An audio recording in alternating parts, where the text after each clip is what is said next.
Glory in the highest to God, and on earth peace, goodwill among men. We praise thee, we bless thee, we worship thee, we glorify thee. We give thanks to thee for thy great glory. O Lord, King heavenly, God the Father Almighty. The grace of our Lord Jesus Christ and the love of God the Father and the communion of the Holy Spirit be with you all. Amen. Again, this is Father Philemon para po sa ating programa Light of Orthodoxy sa himig ng Doxology. Glory unto God who gives us light.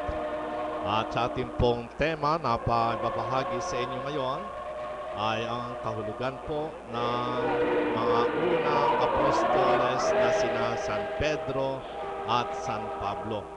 Sila po'y pinagdiriwang natin ng kapistahan tuwing June 29. Yan. At siyempre po, sa ating pong pagkilala, banal na Biblia po ang ating pagbabatayan. At importante po na maunawaan natin, may special message si St. Peter. Bagamat San Pedro po ang pangunahing apostoles ng 12 na unang tinawag natin Panginoon Kristo, si San Pablo naman ang huling alagad na naging vessel of God's grace na sa kapanahunan, huling panahon daw tinatawag sapagkat hindi po siya kasabay ng 12 apostoles. Si San Pedro po pangunahing alagad para po sa mga Hudyo, the lost tribes of Israel. Si San Pablo naman ang pangunahing alagad para sa mga Hentil. Ayan po sa Romans, mga Greeks, ayan, outside of the 12 tribes of Israel. So yan po, maging Hudyo o maging Hentil, lahat po'y tinawag ng ating Panginoon Kristo upang magkamit ng buhay na walang hanggan. At yan po'y napagkaisa sa magitan ng kanyang pagtatag ng banal na iglesia, the body of Christ. At ang pinakamagandang mensahe po ni St. Peter ay ang kahulugan ng deification. Sa ikalawang Pedro chapter 1 verse 4, yan po importante. Na yung mga naniniwala po katulad po ng mga Roman Catholic, ng mga Eastern Orthodox Christians, na yan din po naman ay originally Catholic up to now, ay marami po tayong mapapansin na ito po ang pinakambatayan ng pagkilala ng mga apostoles tungkol sa ating Panginoon Kristo. At ika ngay sa kanilang pangangaral, hinihikayat nila, minumungkahi sa lahat ng mananampalataya na makibahagi sa kalikasan ni Kristo bilang Diyos. So, hindi lang po tinatawag na ang Diyos ang kumikilos, dapat po mayroong cooperation ang mga tao. Dapat ang aral ng Panginoon Kristo na tinanggap ay dapat isabuhay. Yan po tinatawag na cooperation. At sa ikalawang Pedro chapter 1 verse 4, makita po natin sa screen ang kahulugan ng deification. Sa Orthodox Study Bible, ito po mababasa natin, by which have been given to us exceedingly great and precious promises, that through this you may be partakers of the divine nature, having escaped the corruption that is in the world through lust. So maliwanag po dito na tayo ay ina-adapt by adoption, na tayo makaiwas mula sa kahalayang umiiral sa mundong ito. Yan po yung corruptibility, yan corruption. Paano tayo makaiwas? Tayo po ay manalig sa ating Panginoon Kristo, makiisa sa ating Panginoon Kristo upang makibahagi sa kanyang kalikasan bilang Diyos. Yan po mahalaga dito sapagkat ang tunay pong pananampalataya ng apostoles ay ang dakilang revelation natin Panginoon Kristo na siya ay anak ng Diyos, nagtataglay po siya ng divine nature. Na siya rin po naman ay sinilang Birhen Maria sa kapangyarihan ng Holy Spirit, ay siya rin po ay nagtataglay ng human nature. So that yung humanity and divinity ay nasa isang persona sa ating Panginoong Kristo. Kaya siya po naging mediator between God and mankind. So that tayo po makikisa sa Diyos sa pamamagitan po ng pakikisa pananalig, pakikisa natin sa ating Panginoong Kristo, sapagkat tayo mga tao ay nakikibahagi lamang ng pagka-Diyos ng kalikasan ng ating Panginoong Kristo bilang Diyos. Hindi po tayo nagiging Diyos by nature. Nakikibahagi lang po tayo ng divine nature ni Jesus Christ. Walang pagkakaiba po yan doon sa kahulugan ng isang bakal at saka ng apoy. Kung yung apoy ay mayroon tinatawag na properties, yung nature niya ay heat. Mainit yan. Fire. Ganun din po naman yung bakal. May alloy yan. Yan nature niya, bakal. Pero pagka inilapit yung bakal sa apoy, siya po'y nagbabaga, nagiinit. Nakuha niya yung properties ng apoy, which is yung init at saka yung baga. Pero yung bakal, nanatiling bakal, mainit nga lamang. At yung apoy, nanatiling apoy. Hindi po nawala yung kanyang, hindi nabawasan yung kanyang properties na apoy. Ganun din po yan. So that ang Panginoong Kristo na nagtataglay ng divine nature at human nature, kung tayo mga tao na nagtataglay ng human nature, ay makikibahagi sa ating Panginoong Kristo. Makikibahagi lang po tayo ng kalikasan bilang Diyos ni Kristo Jesus na anak ng Diyos. Kaya tayo makatawag sa kanyang Ama na Ama namin. At tayo po ay pagkakalooban sa magitan mo ng kapangyarihan, magitan ng biyaya, which is grace. Tayo po ay nagiging grace-filled. Kaya tayo nakibahagi ng kalikasan ni Kristo bilang Diyos. Yan po importante. Meron pa mensahe naman si San Pablo sa kanyang sinulat sa mga Kristiyanong taga-Roma, chapter 12, verses 1 to 2. Yan po importante. Roma chapter 2, verse 12. Nakaramihan po doon, ikang ay nababalot pa ng paganism ang lungsod, ang capital of the Roman Empire, na ay nababalutan pa ng pagan na mga ugali ng mga tao. Subalit may mga Kristiyano na noon, bagamat kaunti pa, ay sila po'y sinulatan ni San Pablo na magkaroon po sila ng pagbabago. At ang message din ni San Pablo, walang iba kundi yon, Christian renewal. Ayon po sa screen, nakita na po nyo ang Roman chapter 12 verse 1 and 2. Sa Orthodox Study Bible, I beseech you therefore, brethren, by the mercies of God, that you present your bodies a living sacrifice, holy, acceptable to God, which is your reasonable service. And do not be conformed to this world, but be transformed by the renewing of your mind, that you may prove what is that good and acceptable and perfect will of God.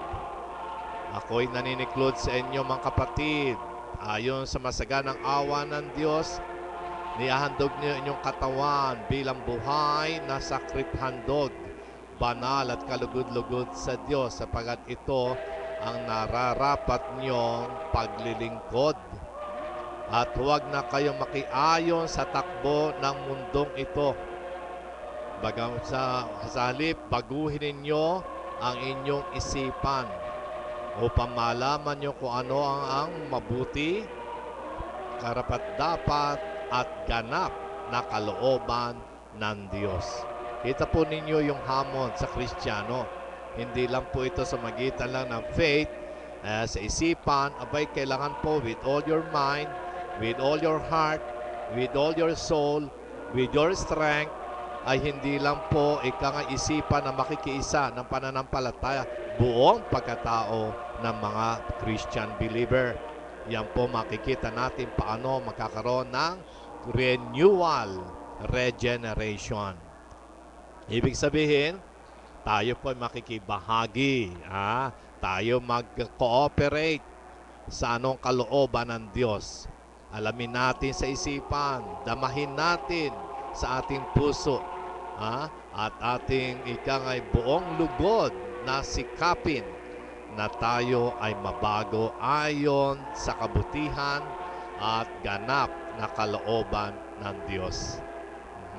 So that ito po importante para sa atin at very relevant na message according sa pangunahing apostles, Saints Peter and Paul.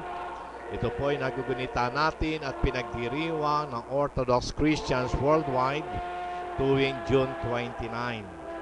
At ang message po ni San Pedro, walang iba kundi deification, 2 Peter chapter 1 verse 4, na maging partakers of the divine nature of Jesus Christ, our Savior.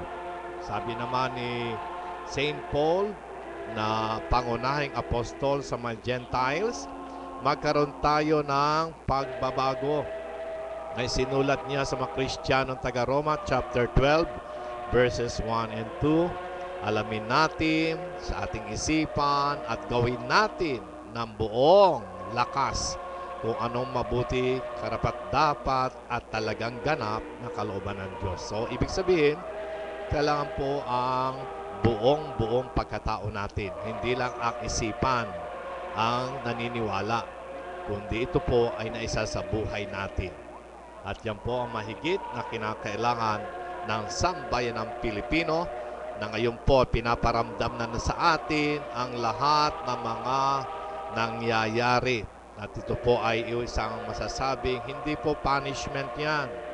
Yung lindol sa Bohol, yung pong ay nakaguluhan Zamboanga, at lately ay ang pagiging malupit na bagyong Yolanda na sumira dyan sa Leyte hanggang Samar, hanggang Panay Island. Malaki po yan, nasalanta ng bagyo.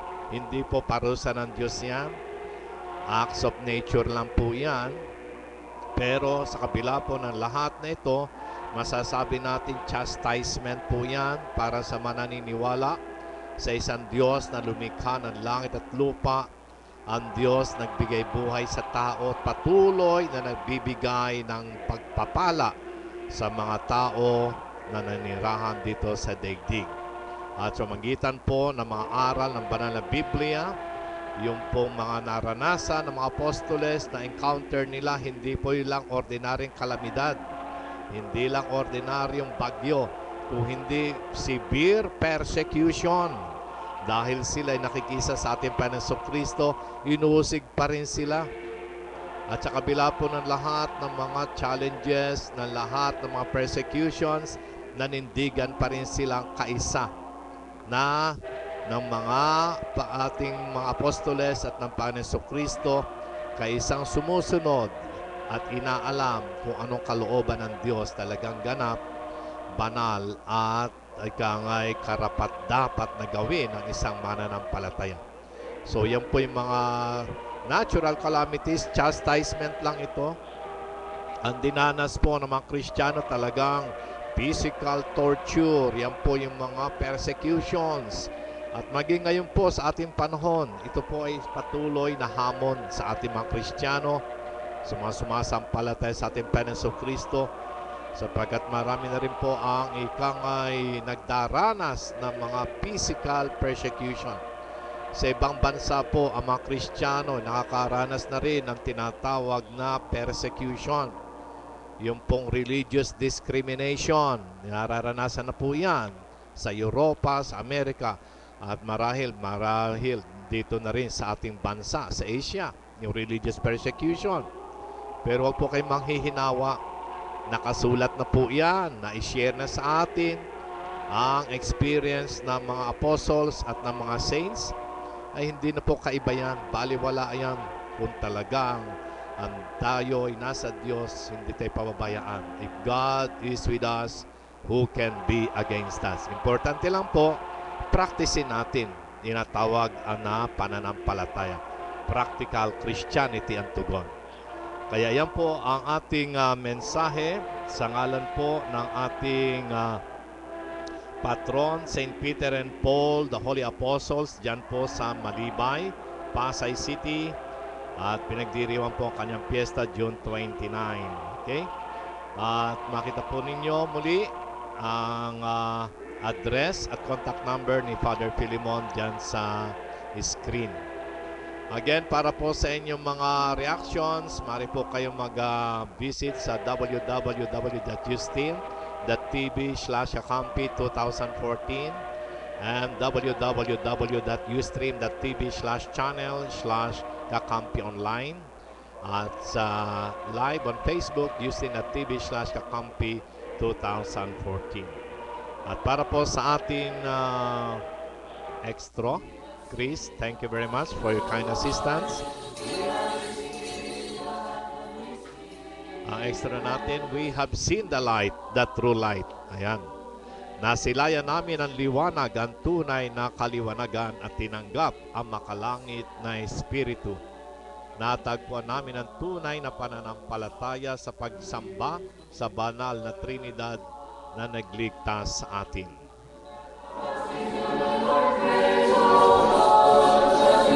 Ngayon po makita nyo kung paano natin Panginoon Kristo nang itatag niya ang huling hapunan, ang bagong tipan, the New Covenant, ay nagsimula po ng huling hapunan. At yan po yung komunyon na tinatawag, Divine Liturgy or Eucharistia.